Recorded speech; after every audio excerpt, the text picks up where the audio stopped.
There is something avoidants will never tell you. Not because they don't want to, but because the words get stuck somewhere between fear and longing. Somewhere in that quiet place inside them where love lives but rarely gets shown. They'll never admit this, but they feel everything. More than you think.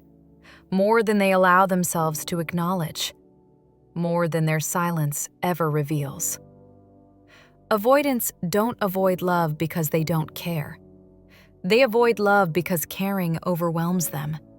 It shakes something loose inside. It wakes up old memories, old wounds, old fears they spent their whole life trying to bury. And when you came into their life, you touched a part of them they were never ready to feel. They won't tell you that their distance is not a lack of emotion. It's the only way they know how to protect themselves from the intensity of what they feel. When you got close, they felt it. They felt the warmth of it. They felt the safety of it. They felt the possibility that maybe, just maybe, someone could finally see them. Not the version they show the world, but the real one underneath. And that terrified them. Avoidants fall in love in silence. In glances they pretend didn't mean anything. In moments they replay in their head, but never mention. In the softness they show you for 1 second before pulling away the next. You think they're cold, but really, they're overwhelmed. Your closeness brings up emotions they don't know how to receive. Your affection touches parts of them they've kept locked for years.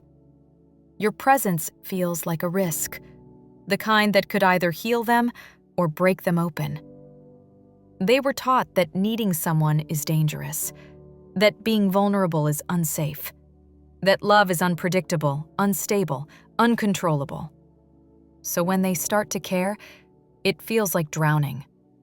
Not because of you, but because of everything they never healed. They'll never say it, but when they pull away, they think they're protecting you from themselves. They think they're protecting themselves from disappointment. They think distance will keep the feelings manageable, containable, less terrifying.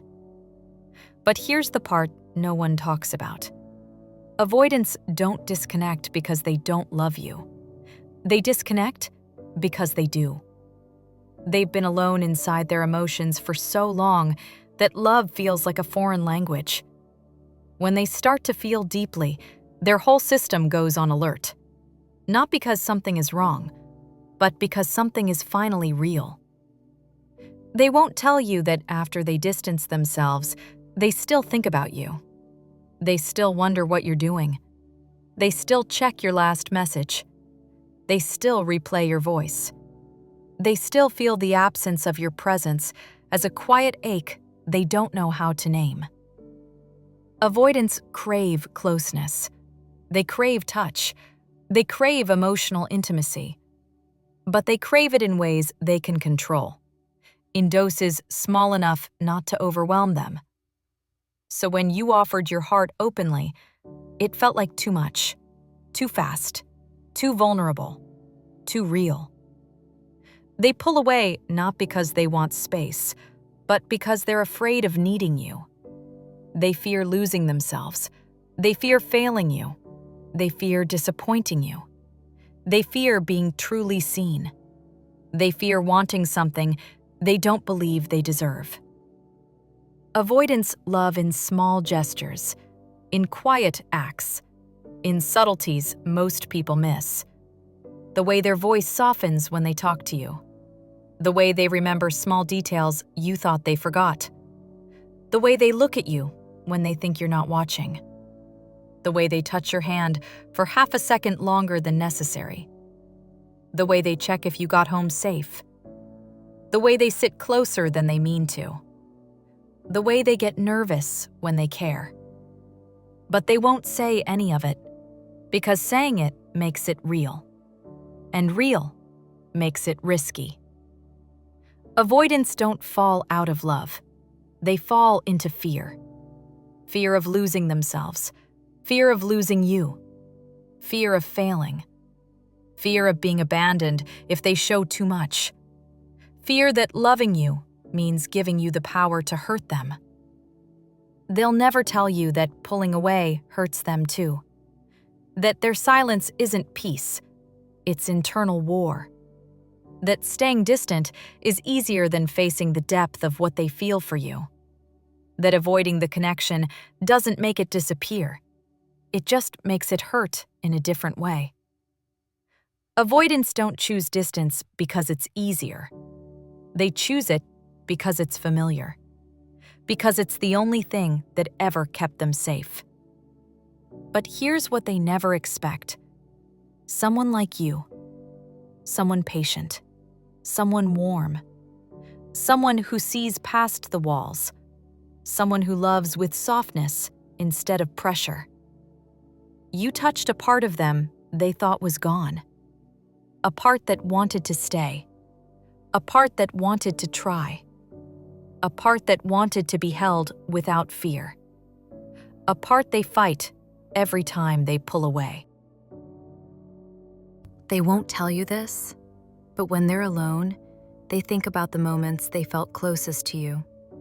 The time you laughed together, the night your head rested on their shoulder, the softness in your voice when you said their name, the calmness you brought into their chaos. And it scares them, because they didn't build their walls to keep you out. They built them to survive. Avoidants don't need someone perfect. They need someone patient, someone consistent, someone slow enough to meet them where they are, but strong enough to not disappear when they flinch.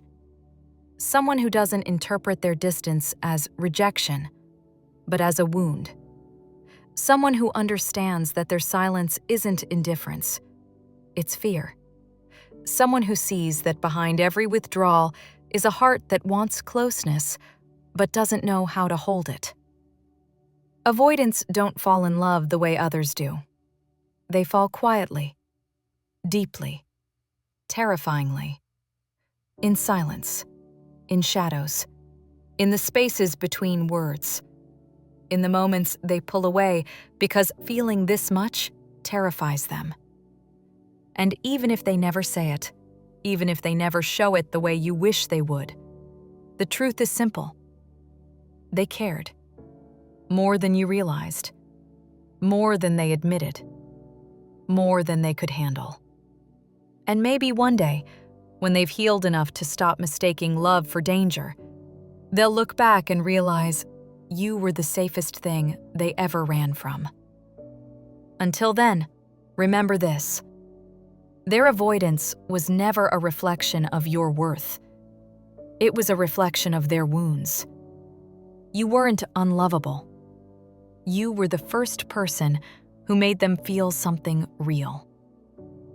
If this touched something quiet inside you, you can stay here for a while. There are more stories, more truths, more soft nights like this.